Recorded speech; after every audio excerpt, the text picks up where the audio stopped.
Notre séminaire, comme nous vous l'avons annoncé dans les affiches, dans les petites vidéos, nous avons prévu ce séminaire sur la délivrance, juste pour, prendre conscience de certaines réalités spirituelles, parce que parfois, en tant qu'enfant de Dieu, il y a des situations que nous traversons, il y a des choses qui se passent dans nos vies et on se demande pourquoi ces choses, pourquoi je prie, je ne vois pas de changement, je prie et je ne comprends même pas pourquoi alors que je suis sauvée. Donc tout cela, nous allons pouvoir découvrir ensemble certaines réalités spirituelles qui font qu'il puisse y avoir certaines, choses générationnelles ou héréditaires qui peuvent nous suivre, mais aussi nous allons voir comment est-ce que nous pouvons en être séparés et totalement libérés. Alléluia. Alléluia. Donc nous vous invitons tous à être avec nous. Et nous allons demander votre attention. Donc, comment est-ce qu'on va procéder? Nous avons pris 2 jours, vendredi, donc aujourd'hui et demain. Aujourd'hui, c'est beaucoup plus réservé à l'enseignement, c'est en séminaire, c'est à l'enseignement de la parole de Dieu. Nous allons entrer dans la parole de Dieu pour découvrir certains principes. Et puis, par après, nous allons pouvoir voir comment est-ce qu'on peut faire un scanner spirituel de sa vie afin que chaque personne puisse découvrir où est-ce que les choses se sont coincées. Et puis demain ce sera alors le grand J, alléluia, le grand J, je dirais le jour où nous allons exercer en ministère, mais avec votre collaboration parce que vous allez rentrer avec un devoir que vous allez faire, amen, qui va, vous aider, nous aider à bien faire la prière de la délivrance. Alors, nous avons intitulé ce séminaire « Comment briser les malédictions générationnelles ». Comment briser les malédictions générationnelles. C'est un sujet qui est assez vif et qui est très très délicat, qui demande de la sagesse divine pour pouvoir le toucher, pour pouvoir l'enseigner, pour ne pas, tomber dans une extrémité ou dans une autre, afin que nous puissions, bien avoir la vérité. Et la vérité, il n'y a pas d'autre vérité si ce n'est que dans la parole de Dieu. Si Dieu nous donne le temps, nous allons pouvoir même avoir 2 ou 3 questions, comme c'est en séminaire, afin que nous puissions partir. En tout cas, ce soir, il est réservé à l'enseignement et pour que nous puissions avoir assez de lumière, assez de clarté sur ce sujet qui est très complexe, qui est très délicat et qui est très, vif.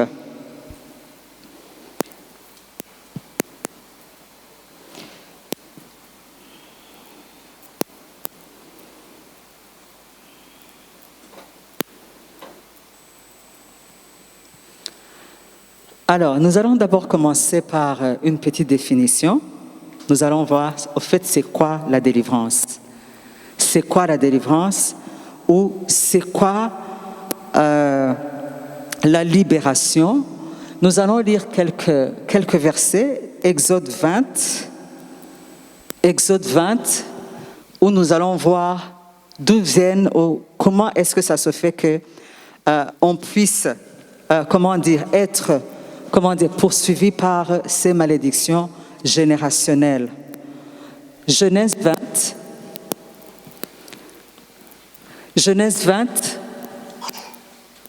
Là, c'est Dieu qui donnait ses commandements à Moïse. C'est écrit, tu n'auras pas d'autre Dieu devant moi, tu n'auras pas d'autre Dieu devant ma face, tu ne te feras point d'image taillée, ni de représentation quelconque des choses qui sont en bas, qui sont en haut dans les cieux, qui sont en bas sur la terre et qui sont dans les eaux plus bas que la terre. Tu ne te prosterneras point devant elles et tu ne les serviras point, car moi, l'Éternel, ton Dieu, je suis un Dieu jaloux qui punit l'iniquité des pères sur les enfants jusqu'à la 3e et la 4e génération de ceux qui me haïssent. J'aimerais qu'on regarde encore ce verset, le verset 5. Tu ne te prosterneras pas devant elles, donc devant ces images, et tu ne les serviras point.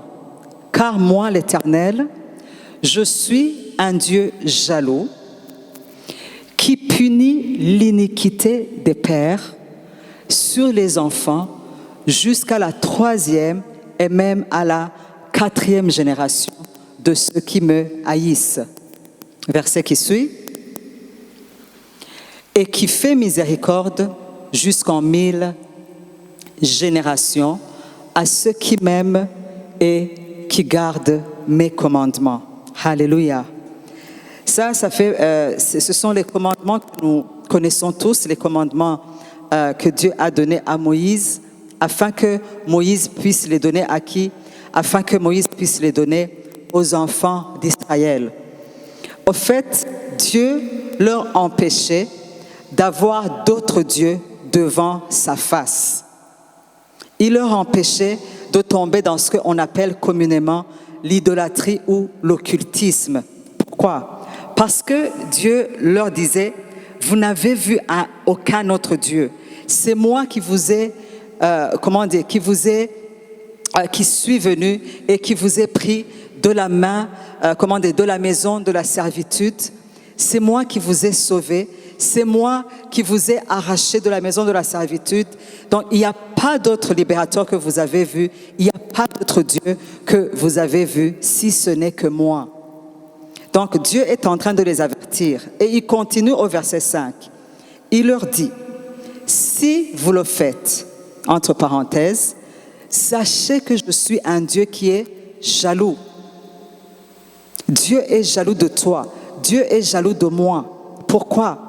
Parce que nous sommes son œuvre, nous sommes ses créatures. C'est lui qui nous a rachetés de la servitude de Pharaon. Nous, quand on parle de Pharaon, c'est qui? C'est le diable. C'est lui qui nous a arrachés des griffes, du diable. C'est lui qui nous a sauvés. Alors, Dieu ne peut pas comprendre comment est-ce que tu as vu que c'est Dieu qui t'a sauvé, c'est Dieu qui t'a arraché de la main de l'ennemi. Comment est-ce qu'aujourd'hui, toi et moi, nous pouvons encore avoir d'autres dieux devant sa face? Je suis sûre que quand on dit comme ça, vous pouvez dire non, moi, il n'y a pas d'autre Dieu. Mais ce qu'on appelle l'idole ou l'idolâtrie, c'est quoi? C'est toute chose ou toute personne qui prend la première place de Dieu dans ta vie et dans ma vie. Alors, Dieu leur dit et Dieu leur prévient, le jour où vous allez le faire, sachez que je suis jaloux de vous, comme un mari qui aime sa femme est jaloux de sa femme. Alléluia. Nous aussi, Jésus-Christ, c'est lui notre époux. Alléluia. Il nous a acquis, nous sommes son épouse. Il nous a acquis grâce à son sang qu'il a versé sur la croix de Golgotha. C'est ça la dot qu'il a payée pour toi, c'est ça la dot qu'il a payée pour moi. Alors, vous comprenez très bien pourquoi est-ce qu'il dit qu'il est jaloux. Alléluia. Alléluia. Il ne veut pas qu'on ait d'autres choses qui puissent prendre sa place dans nos vies. La première place revient à notre Dieu. Et là, alors, il dit, le jour où vous allez le faire, sachez-le très bien, comme je suis jaloux, Je suis même capable de punir vos iniquités jusqu'à votre descendance, troisième génération. C'est comme si je vais faire payer à vos enfants la folie de vos actes. Vous savez ce que je vous ai défendu. Peut-être vos enfants ne le savent pas, mais vous le savez, donc ne le faites pas. Si vous le faites, je vais vous punir, mais sachez aussi que votre progéniture, votre descendance va récolter les fruits pourris de votre folie. Et il ajoute jusqu'à la troisième, même jusqu'à la quatrième génération. Mais ce que j'aime chez Dieu, c'est qu'il ne punit pas seulement ceux qui lui désobéissent, mais aussi au verset 6, il dit que « mais je fais grâce ». Alléluia. Verset 6, si on peut le présenter.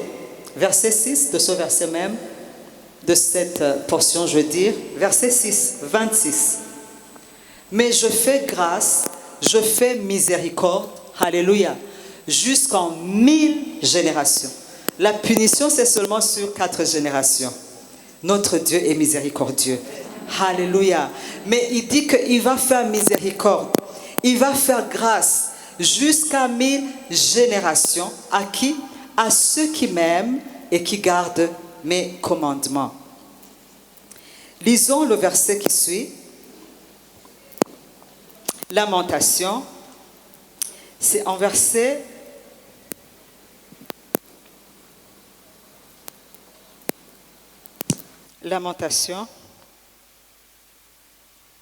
Lamentation 5, verset 7.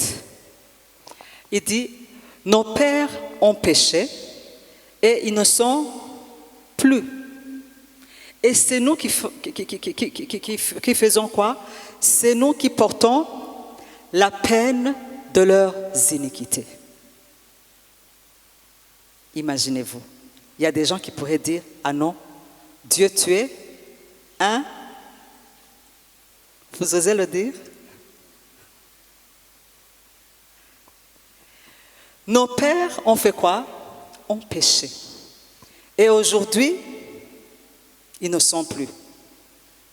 Et maintenant, c'est nous qui portons la peine. C'est nous qui payons l'acte de leur folie. C'est nous qui récoltons les fruits pourris de quoi? De leur désobéissance. C'est nous qui portons la peine de leur iniquité.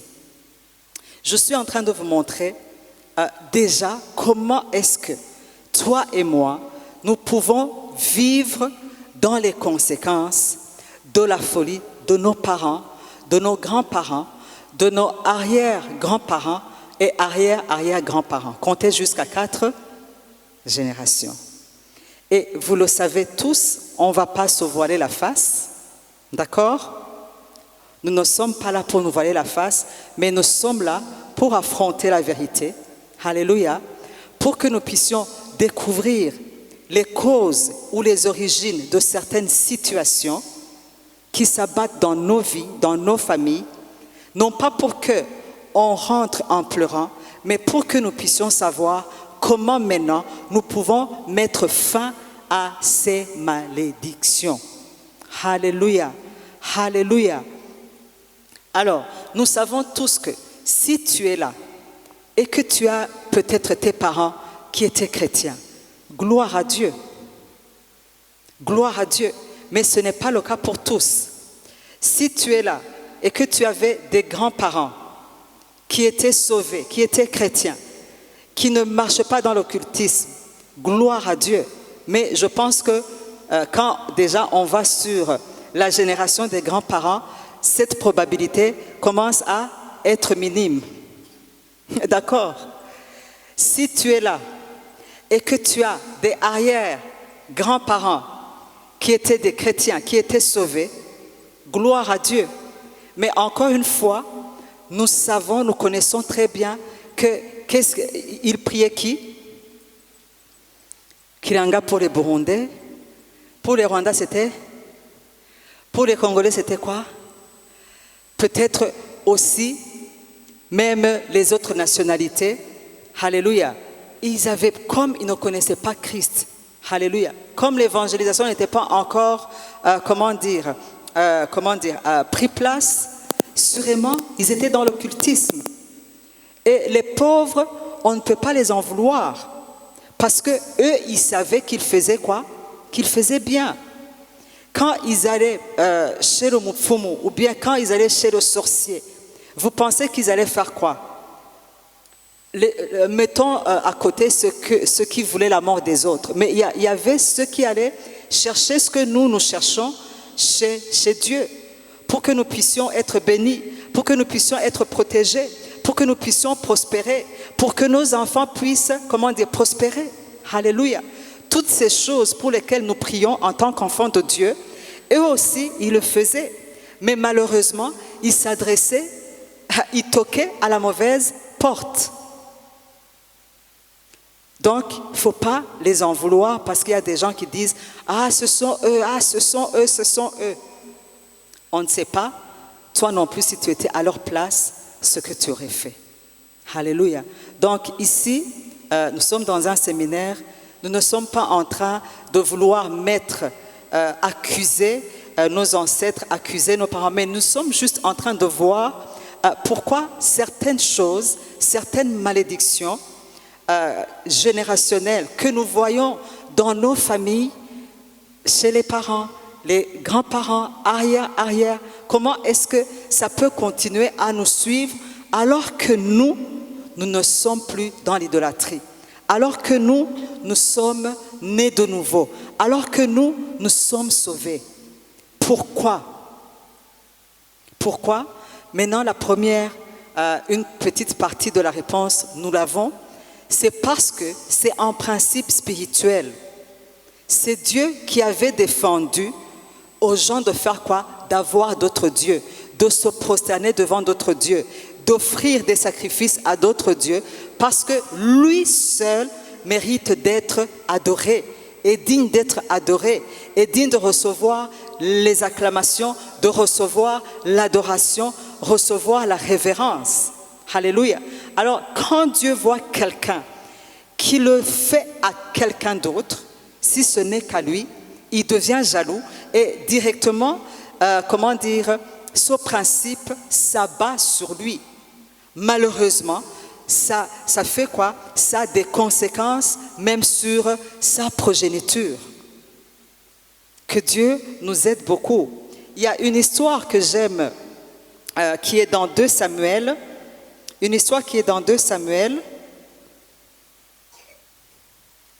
Si on peut nous montrer ce verset.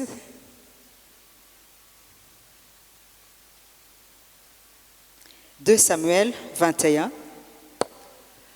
Du verset 1 au verset 14, on ne peut pas lire tout ce paragraphe, c'est long. Mais justement, c'était quoi?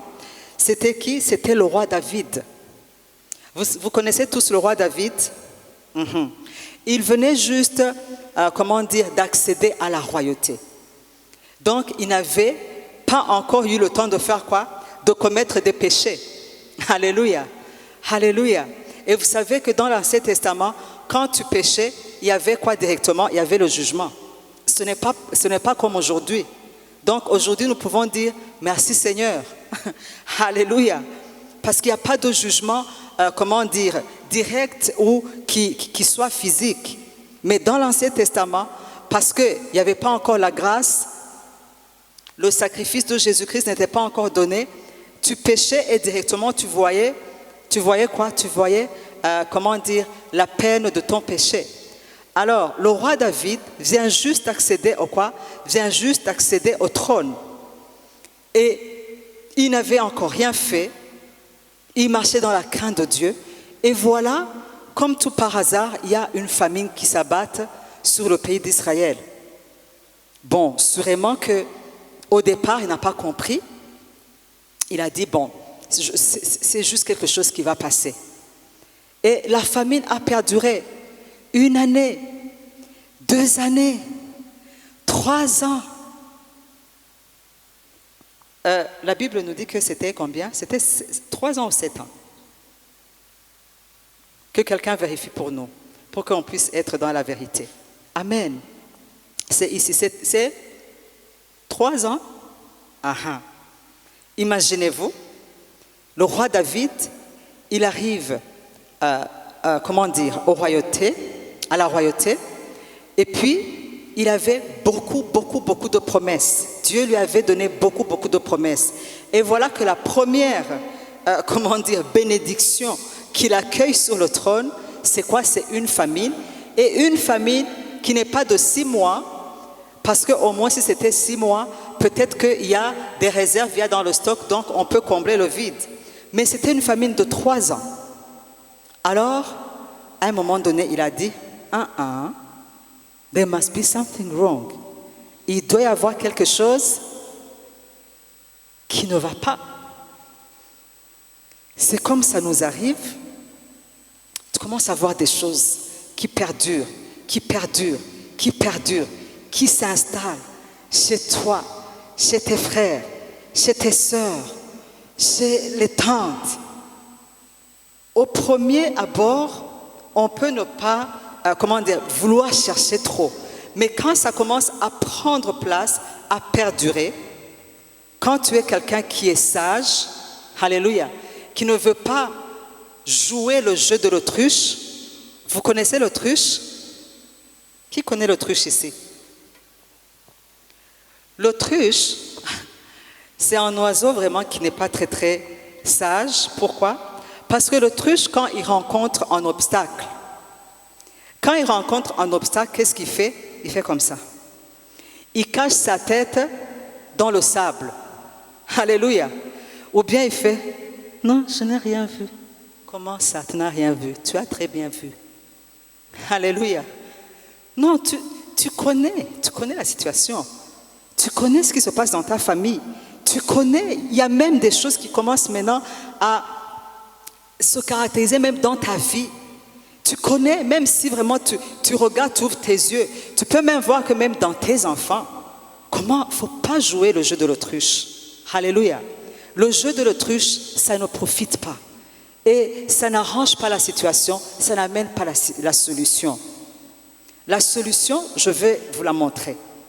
Le roi David a dit, de toute façon, il doit y avoir quelque chose qui n'est pas normal. Et ce que j'aime chez le roi David, maintenant je comprends pourquoi Dieu a dit, j'ai trouvé l'homme selon mon cœur. C'est quelqu'un qui dépendait de Dieu d'une façon extraordinaire. C'est quelqu'un qui avait un cœur qui était humble. Et qu'est-ce qu'il a fait? Il est allé consulter l'Éternel. Vous allez lire toute cette histoire. On peut faire défiler les versets pour que juste vous pouvez regarder. Mais vraiment, je vous invite ce soir, quand vous allez rentrer, lisez cette histoire. Elle est vraiment pleine de leçons spirituelles et en ce qui nous concerne, concernant la délivrance et la libération, ou même le brisement des malédictions générationnelles. Alors, quand il est allé demander à Dieu, Dieu lui a dit, non, mon ami David, tu n'as rien fait. Est-ce qu'il vous arrive de demander, Seigneur, qu'est-ce que j'ai fait? Il y a des situations qui s'abattent sur vous jusqu'à ce que, non, Seigneur, dites-moi, qu'est-ce que j'ai fait? C'est ce que David a fait. Il est allé à demander à Dieu, Seigneur, qu'est-ce que j'ai fait? Parce qu'il était prêt à faire quoi? À se repentir. David n'était pas comme les chrétiens d'aujourd'hui. Vous savez aujourd'hui comment nous sommes, même quand on a péché. Alléluia. Même quand le Saint-Esprit vient, tu dis non, Seigneur, quand même, tu vois, on n'est pas humble pour reconnaître ce qu'on a fait. Mais David, sûrement qu'il a demandé à Dieu, dis-moi si c'est à cause de moi. Dis-moi si cette famine qui perdure dans mon pays, alors que j'ai de grandes promesses, alors que j'ai de précieuses promesses, de promesses glorieuses. Seigneur, moi quand j'étais derrière les brebis, ce n'est pas cela que tu m'as promis. Alléluia. Ce qu'il était en train de vivre était contraire, totalement contraire à la vérité. C'est ce qui nous arrive dans notre vie, où nous voyons que les choses qui nous arrivent, les situations dans lesquelles nous vivons et que ça commence à prendre même racine, vous voyez que c'est tout à fait contraire à ce que la parole de Dieu nous dit. Il est temps que tu ailles consulter l'Éternel. Il est temps que j'aille consulter l'Éternel comme l'a fait qui? Comme l'a fait David. Et j'aime Dieu parce que chaque fois que quelqu'un s'humilie et qui va lui demander la cause des choses, Dieu est toujours prêt à révéler. Je répète que Dieu est toujours prêt à te révéler quelle est la cause du problème. Là-bas, il a dit à David, David, ce n'est pas toi. Ce n'est pas toi la cause de cette famine dans ton pays, mais c'est qui? C'est ton prédécesseur qui? Saul. Et maintenant, Dieu lui révèle même ce que Saul a fait. Saül, c'était qui? C'était le roi qui avait précédé David. Je suis un Dieu jaloux.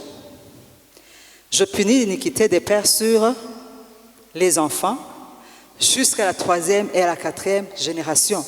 Donc, le roi Saül, c'était le père dans la royauté de qui? De David. Et Dieu lui révèle même ce qu'il a fait. Il lui dit qu'à un moment donné, Saül a tué les gens qui s'appelaient les Gabaonites, merci beaucoup, alors qu'il ne devrait pas les tuer parce que du temps de Josué, quand Josué était en train de conquérir justement Israël, il avait fait quoi? Alliance. Il avait fait alliance avec les Gabaonites qui ne vont jamais les tuer, même s'il les avait trompés que c'était leurs frères. Mais comme ils s'étaient déjà liés par une alliance, Saül, il est venu dans son zèle et il les a tués. Et je vais vous montrer quelque chose. Pourquoi est-ce que Dieu n'a pas amené la famine pendant le règne du roi David, du roi Saül, alors que c'était Saül qui avait fait quoi? Qui avait brisé cette alliance. La famine n'est pas venue pendant la royauté de qui? De Saül. Alors que c'est lui qui devait faire quoi? C'est lui qui devait payer. Il y a des choses que vous allez demander à Dieu quand vous serez là-bas. Ne me regardez pas comme ça.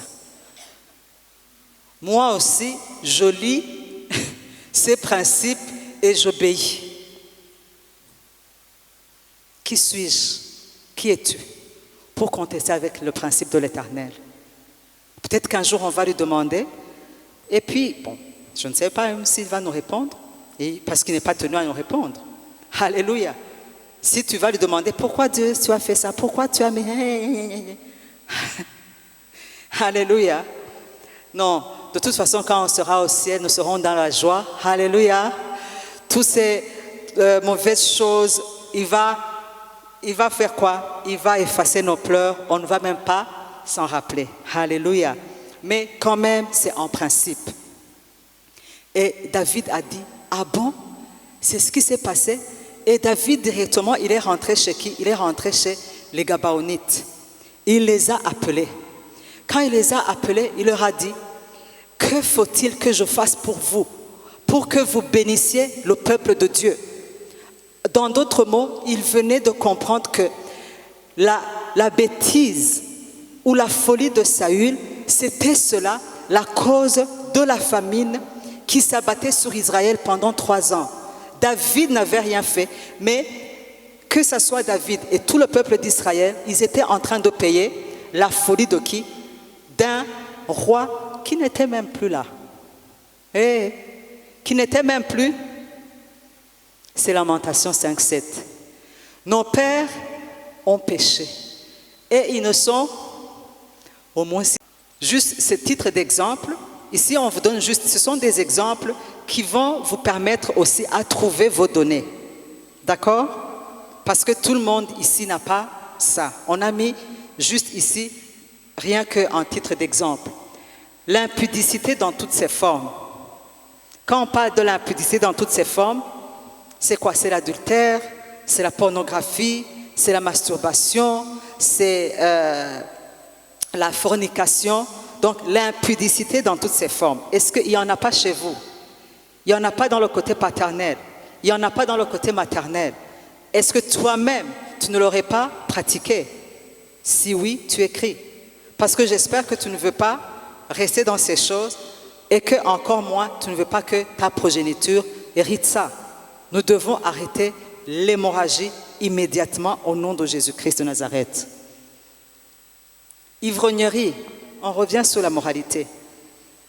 Ivrognerie, alcoolisme, tabagisme, drogue, furie, méchanceté, esprit belliqueux, orgueil, complexe de supériorité ou d'infériorité, les tueries, avortements, mensonges, avarice, la haine, vol, viol, ce sont des exemples.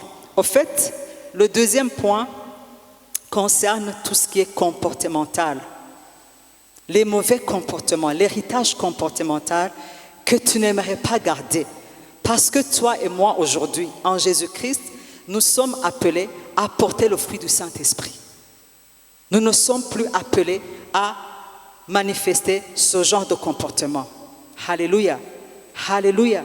Nous sommes appelés à marcher dans l'amour, à refléter l'amour, la patience, la fidélité, la patience, la maîtrise de soi, la bonté, la douceur. Confère Galates 5, 22. Amen. Chaque fois, tu vas voir que tu as désiré à bien te comporter, mais qu'il y avait quelque chose qui faisait quoi? Qui te retenait. Maintenant, vous êtes en train de comprendre d'où ça venait. Alléluia. Donc, tu vas écrire en ce qui te concerne. Troisième aspect, nous allons analyser, nous allons scanner quel est notre héritage dans le domaine de la santé physique. Dans la santé physique, qu'est-ce qu'on cherche? On cherche, est-ce que dans nos familles, il n'y a pas de mort prématurée? La mort prématurée, vous comprenez ce que c'est? Les gens qui meurent dans la force de l'âge, en étant encore très jeunes. Et tu vas voir, nous, il y a des familles, il y a des gens, ils vont vous dire, nous, chez nous, les hommes, ils ne vivent pas longtemps. Celui qui vit longtemps, il ne dépasse pas combien? 40 ans.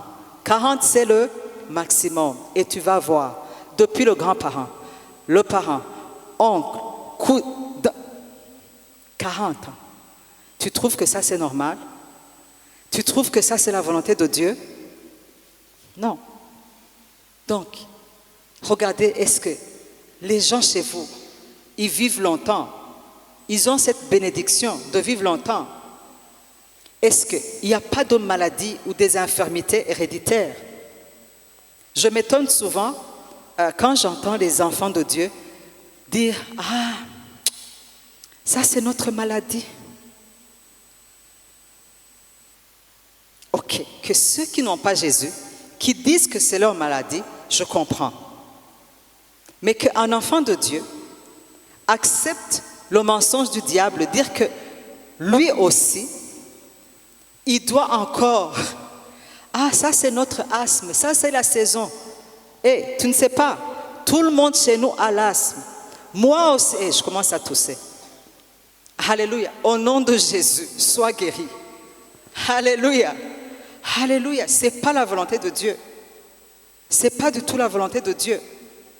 Est-ce que chez vous, il n'y a pas de maladie chronique? Ma grand-mère, c'était le cancer. Ma mère, cancer. La tante là, cancer. Seulement, le cancer change de quoi? Change de forme. L'un c'est estomac, l'autre c'est gorge, l'autre c'est utérus, l'autre c'est col, mais tout c'est...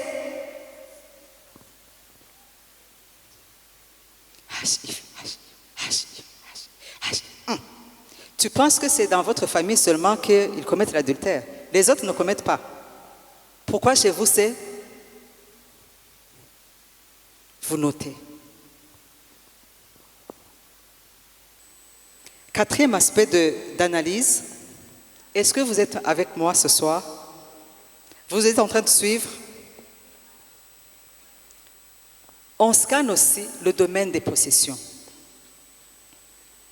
Le domaine des possessions, c'est ce qui est ce qui est palpable, les bénédictions matérielles. Est-ce que chez vous, il n'y a pas de pauvreté? Est-ce qu'il n'y a pas de non-achèvement? Non-achèvement, c'est quoi? Le non-achèvement, c'est quand on commence quelque chose et qu'on ne termine jamais. Il y a des gens qui vont vous dire, chez nous, nous avons des projets. Mais tous nos projets, on dirait ni quoi? Chantier.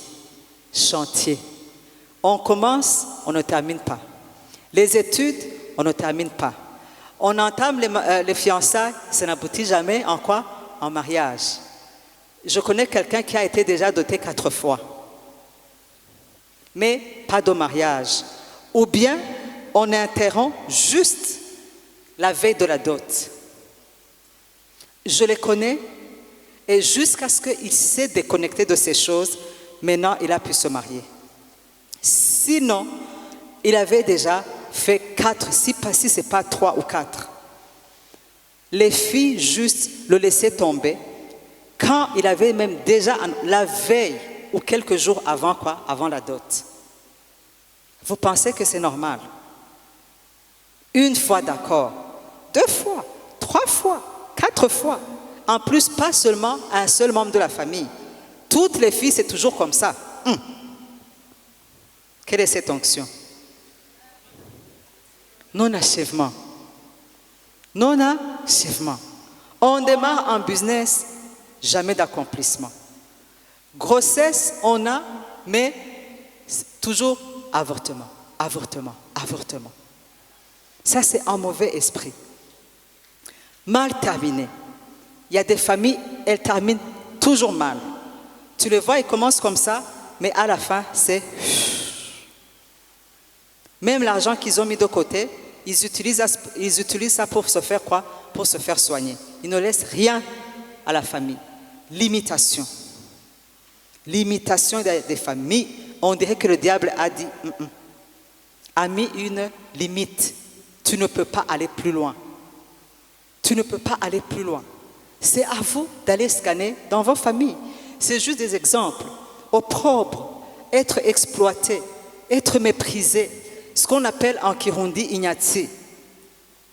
Injustice, endettement, non-développement. Toutes ces choses, c'est à nous d'aller faire cette analyse. Et le dernier, domaine où on va scanner, c'est le domaine relationnel. C'est le domaine relationnel. Dans le domaine relationnel ou social, nous allons scanner, est-ce que chez nous, comment vivent les conjoints? Il n'y a pas de division. On va chercher, il n'y a pas de séparation. On va chercher, est-ce qu'il n'y a pas de divorce? Il y a des familles de divorcés.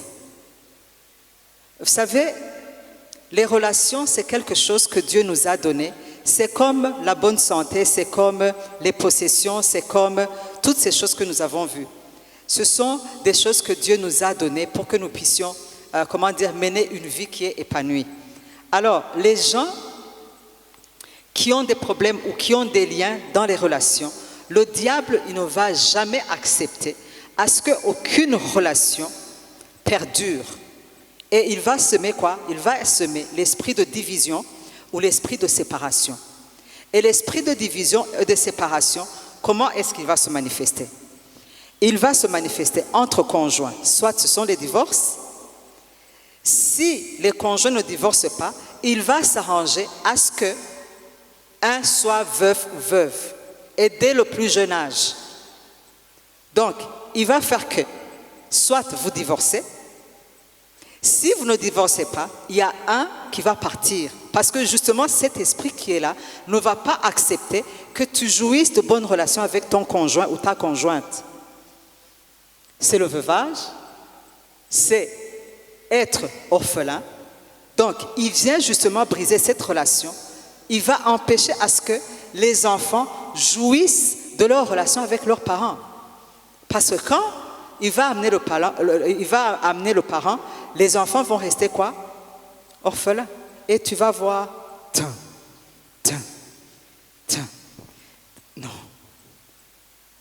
Il est temps que nous soyons comme David et qu'on aille consulter qui? L'Éternel. Ça ne peut pas rester comme ça. On ne peut pas accepter. Alléluia. Même s'il y a certaines choses qui nous sont déjà arrivées, au moins débarrassons-nous, amen, par la puissance du sang de Jésus, pour qu'au moins notre progéniture ne puisse pas hériter de cela. Parce que tu vois que c'est quoi? C'est quelque chose qui est générationnel. Célibat prolongé. D'autres, il ne va pas accepter que même si tu es belle, on dirait que les garçons vont passer une vogue. Moi, je connais des familles. Là, ce sont des exemples. La première fille qui se marie, elle a 40, 45 ans. Même celle qui parvient à faire quoi? À se marier. L'homme qui va... Et tu ne vas pas me dire que ces filles sont moches. Non? Il y a même de plus moches qu'elles, mais elles ont déjà. Ça n'a rien à voir avec la beauté physique ou quoi. C'est l'esprit. C'est l'esprit qui est derrière. Célibat prolongé. D'autres, ils abandonnent le foyer, abandonnent des enfants. Prodigalité. Vous savez, les enfants qui quittent les maisons sans aucune raison. Bien sûr, quand tu vas leur demander, ils vont toujours... Vous savez, dans ce genre de choses, quand tu vas demander, aux victimes, ils vont toujours trouver une excuse. Vous le savez? Mais est-ce que ce sont tous les jeunes? Est-ce qu'il n'y a pas d'autres jeunes de son âge qui vivent la même chose, mais qui sont encore chez leurs parents? Mais parce qu'il y a cet esprit ne va pas accepter à ce que cet enfant puisse grandir dans le cadre familial. Le diable, il est méchant. Il est vraiment méchant. Isolation, rejet. Il y a d'autres personnes, bien que ce sont vraiment deux personnes vraiment qui sont gentilles, qui sont bonnes, partout où elles vont arriver, elles sont rejetées, rejetées, rejetées, rejetées. Et ça commence dès le plus jeune âge, à la maison. Même leurs parents font quoi? Montrent le rejet. Est-ce que vous savez que David était rejeté par ses parents? Le roi David. Il était... Quand le prophète lui a dit, amène tous tes enfants, est-ce que David, on l'a amené? Son père lui-même l'a disqualifié. Il a dit, non, celui-là... quand on lui a parlé, quand le prophète lui a dit, est-ce que c'est tous tes fils-là que tu as amenés? Oui, oui. Prophète, il y a un autre. Mais c'est pas un enfant, au fait. Bon, mais quand même. D'autres antipathies. On dirait qu'ils ont des masques d'antipathie sur eux. D'autres, donc, tout ce genre de choses. J'espère que vous avez noté, parce que demain, quand nous allons prier, nous allons nous baser sur, justement, nous allons vous montrer comment est-ce qu'on fait la repentance, comment est-ce que vous allez vous déconnecter. On va, vous aider à répéter ces prières de renoncement. Et enfin, nous allons procéder à la prière de libération. Et nous sommes très, très confiants que le Seigneur va opérer des miracles. Avant de clôturer, j'aimerais souligner 3 choses que nous devons, comprendre. La première chose, c'est que la délivrance n'est pas le salut. Dis à ton ami, la délivrance n'est pas le salut. Répète-le lui. Encore.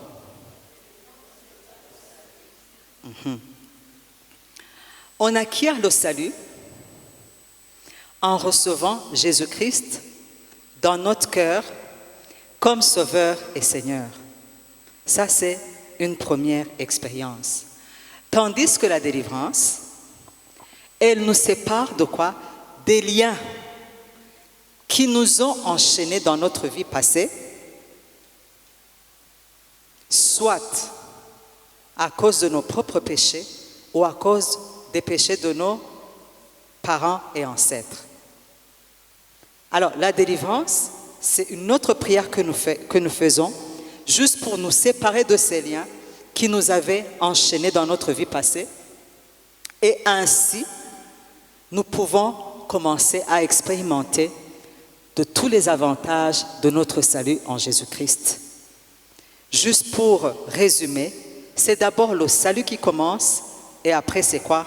La délivrance.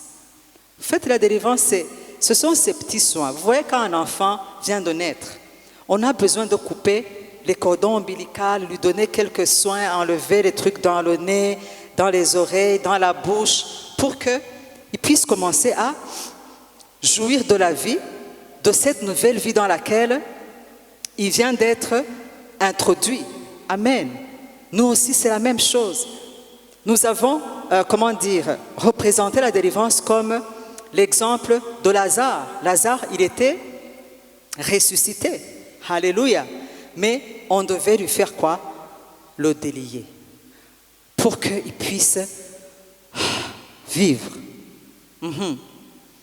Deuxième chose que vous devez connaître, donc, s'il y a des gens parmi nous ce soir qui ne connaissent pas encore Jésus, qui ne l'ont pas encore reçu, nous allons vous donner l'occasion, même si aussi demain, nous allons encore le faire, mais vous ne pouvez pas rentrer comme ça, parce que tout commence par la nouvelle naissance.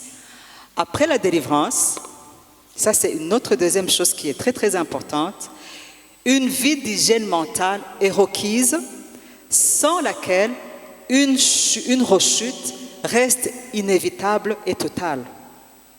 Il y a l'histoire que Jésus-Christ lui-même a donnée, disant que quand on chasse un démon d'une personne, ce démon fait quoi? Il part.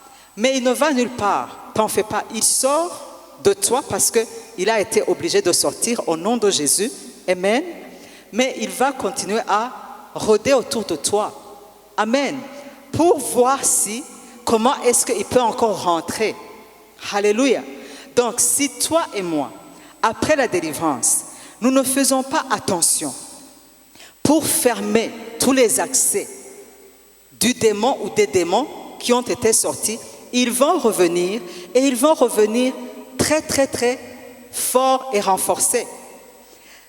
Dans l'évangile de Luc, on nous dit qu'un seul démon, il va chercher encore 7 autres démons plus méchants que lui. Et Jésus dit, oh mon Dieu, la deuxième situation de cette maison ou de cette personne, elle est déplorable. Alléluia. Moi, il y a des gens qui viennent me voir juste pour causer avec moi, pour que je puisse les aider dans cette prière. Mais quand je cause avec eux, je vois que ces personnes ne sont pas prêtes à faire quoi? À mener une vie de consécration. Alors, dans mon cœur, je dis, Seigneur, moi, je ne vais pas exposer cette personne. Les démons qu'elle a, ça suffit. Il a déjà son paquet. Je ne vais pas vraiment encore l'exposer, parce que si je chasse et que ces autres vont chercher encore d'autres, la situation sera encore plus déplorable. Alors je dis dans mon cœur, vas-y avec ton paquet, n'est-ce pas? Ça suffit comme ça. Tu es mal comme ça que je ne vais pas encore t'exposer à la destruction. Donc Jésus-Christ nous met en garde. Parce qu'il y a des gens qui ont mal compris la délivrance, ils pensent que c'est un bouton magique. Comme nous sommes déjà habitués d'aller chez le Mupfumu, on pense que c'est une petite dose qu'on va te donner, les choses vont s'arranger, puis tu vas continuer à faire les choses comme tu les faisais. Non, il y a une hygiène mentale qui est requise, sinon la rechute est terrible. Et cette hygiène mentale consiste en quoi? Consiste à la prière, consiste en la méditation de la parole de Dieu, consiste à changer de musique. Si tu écoutais les domboros qui exaltent le diable, qui exaltent des trucs mondains, des choses immoraux, comment est-ce que toi tu veux que tes pensées soient sanctifiées si tu continues à écouter ce genre de musique? Mais les musiques chrétiennes qui vont faire quoi? Qui vont te connecter avec le ciel, la communion fraternelle. Tu dois commencer à avoir des frères avec qui vous partagez la prière, avoir une église, avoir une famille spirituelle, causerie biblique ou compagnie édifiante. Amen. Ce sont des choses, au fait, après la délivrance, nous devons nous créer un environnement qui est sain pour que les démons qui ont été sortis ne rentrent pas encore. Parce qu'ils n'ont pas ailleurs où aller. Ils vont toujours chercher à faire quoi? À rentrer. Alors quand ils vont trouver que la maison est bien balayée et vide, ils ne vont plus venir eux-mêmes, mais ils vont encore chercher d'autres et la situation va être beaucoup plus grave. Troisième point, et là on a terminé.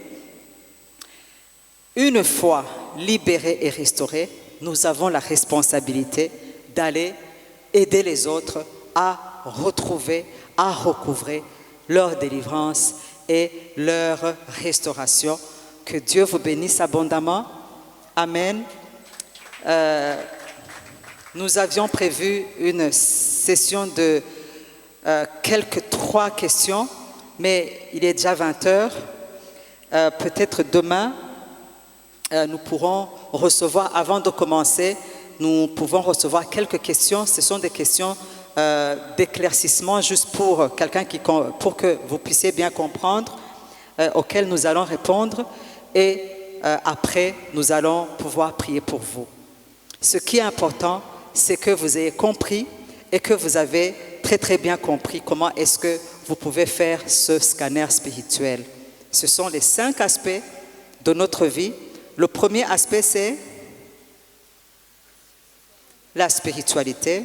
Est-ce que vous pouvez acclamer pour vous-même?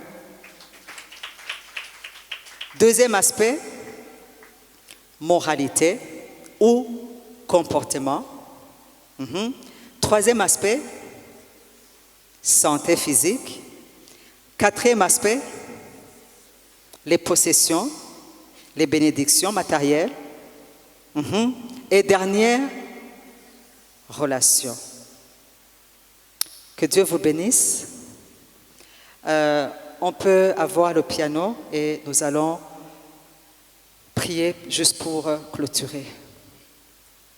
S'ils ne sont pas prêts, je vais vous demander l'assemblée de se lever et nous allons prier.